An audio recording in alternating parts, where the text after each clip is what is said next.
Gas law equations जैसे कि balls law, Charles law और डाल्टन्स लॉ जो है partial pressure, Dalton's law of partial pressure की, इनकी जो है हम आज गैस लॉ इक्वेशन करेंगे।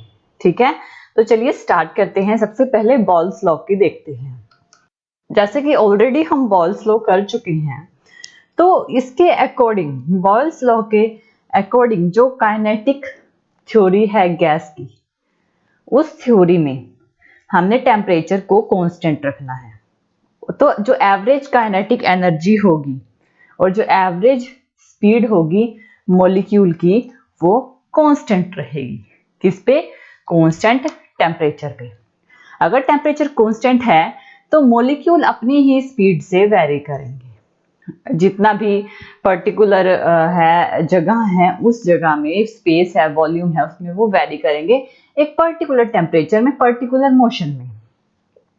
अब जैसे क्या हो गया, हमने टेम्परेचर कांस्टेंट रखा, लेकिन अगर इस वॉल्यूम को कम कर दिया जाए, मॉलिक्यूल्स उतने ही हैं लेकिन वॉल्यूम को कम कर दिया और टेम्परेचर भी उतना ही है, तो जो वॉल्यूम है गैस के मूव करने की वो कम कर दी, यानी कि जितनी थी उससे हाफ कर दी ओरिजिनल वॉल्यूम से।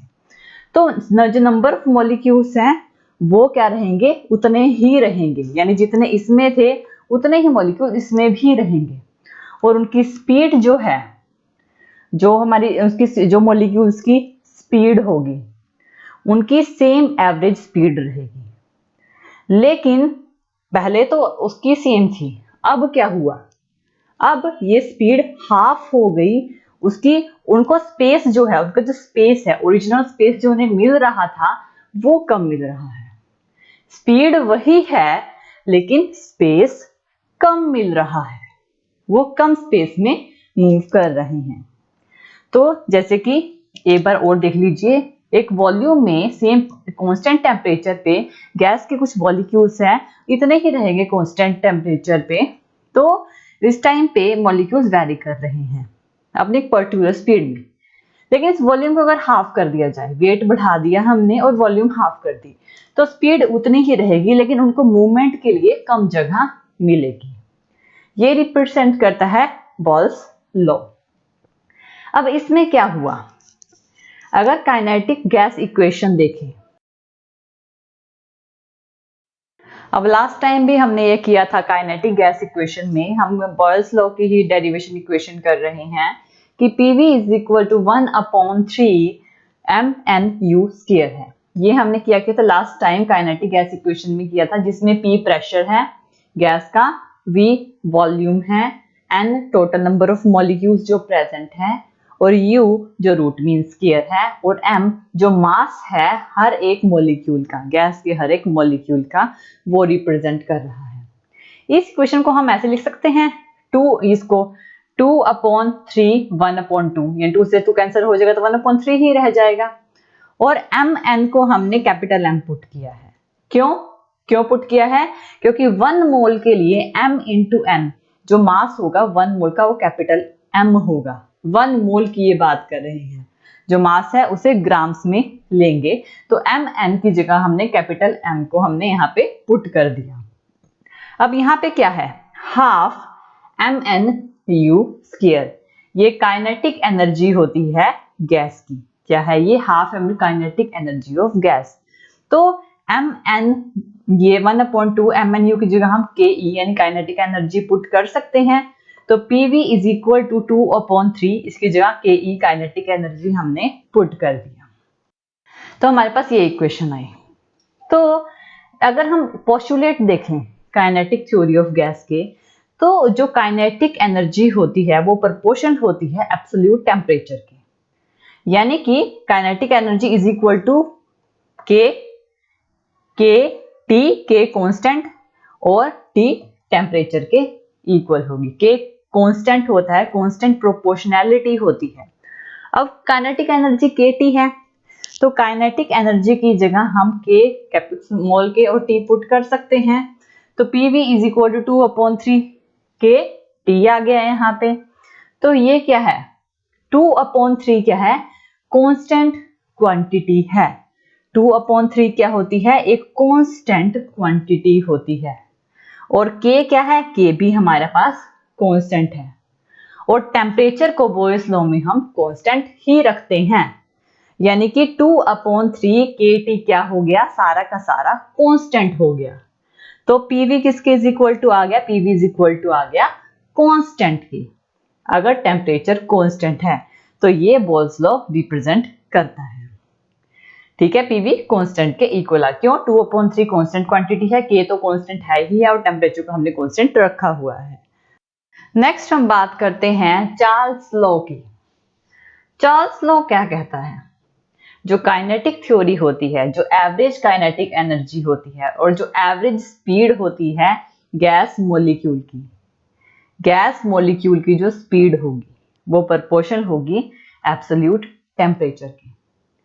यानी कि अगर टेम्परेचर कम है तो मॉलिक्यूल अपनी स्पीड पे मूव करेंगे, लेकिन अगर टेम्परेचर बढ़ा दिया जाए तो वो ज्यादा स्पीड से मूवमेंट करेंगे। एग्जाम्पल, मान लीजिए हमारे पास यहाँ पे टेम्परेचर कम है और इसमें टेम्परेचर ज्यादा है। अगर टेम्परेचर कम है तो ये जो है, ये इस तरह एक मॉलिक्यूल है जो इस तरह से मूव कर रहा है, इस तरह से ये सारे मॉलिक्यूल्स मूव करेंगे।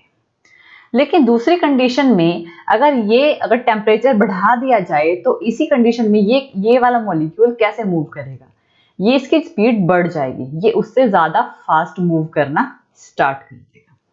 तो क्या हुआ, मूवमेंट फास्ट होगी। टेम्परेचर बढ़ने से मॉलिक्यूल्स की स्पीड जो होती है वो फास्ट हो जाती है।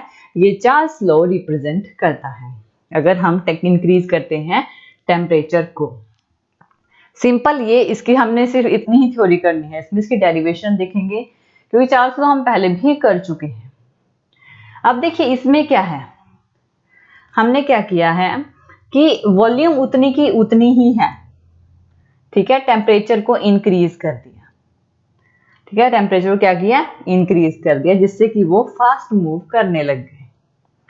अब जो इसकी डेरिवेशन है PV is equal to 2/3 kT होती है, जो हमने लास्ट टाइम की थी अभी अभी बोल्स लॉ में, इसकी डेरिवेशन में।